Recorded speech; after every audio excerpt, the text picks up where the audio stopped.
नमस्कार. शहरातील वंचित घटकांना दर्जेदार आरोग्यसेवा देण्यासाठी सुरू झालेल्या आपला दवाखाना योजनेतील कर्मचाऱ्यांमध्ये सध्या नाराजीचे वातावरण आहे.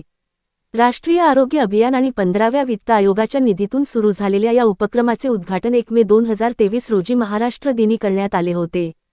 सुरुवातीपासून फेब्रुवारी 2025 पर्यंत कर्मचाऱ्यांचे मानधन एकत्रितपणे दिले जात होते. मात्र मार्च 2025 पासून कोणतीही पूर्वसूचना न देता मानधन वेगळे करण्यात आल्याची माहिती कर्मचाऱ्यांनी दिली आहे. 15% मानधनवाढीबाबत चौकशी केली असता आपला दवाखाना हा राष्ट्रीय आरोग्य अभियानाचा भाग नाही, असे उत्तर मिळाल्याचा आरोप करण्यात आला आहे. नियुक्ती आदेश राष्ट्रीय आरोग्य अभियानांतर्गत देण्यात आले असताना आता वेगळा निकष लावला जात असल्याने कर्मचाऱ्यांमध्ये संभ्रम आणि अस्वस्थता आहे.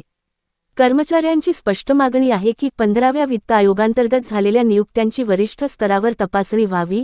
आपला दवाखाना कर्मचाऱ्यांना मूळ प्रवाहात समाविष्ट करून आयुष्मान आरोग्य मंदिरप्रमाणे सर्व लाभ द्यावेत. कामाची वेळ दुपारी 2 ते रात्री 10 ऐवजी सकाळी 9 ते सायंकाळी 5 करण्यात यावी. आरोग्यसेवा देणारे हेच हात समाजाच्या आरोग्याची जबाबदारी सांभाळतात.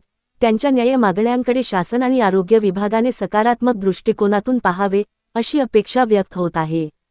समाजाच्या हितासाठी काम करणाऱ्या प्रत्येक आरोग्य कर्मचाऱ्याला न्याय मिळावा हीच सदिच्छा.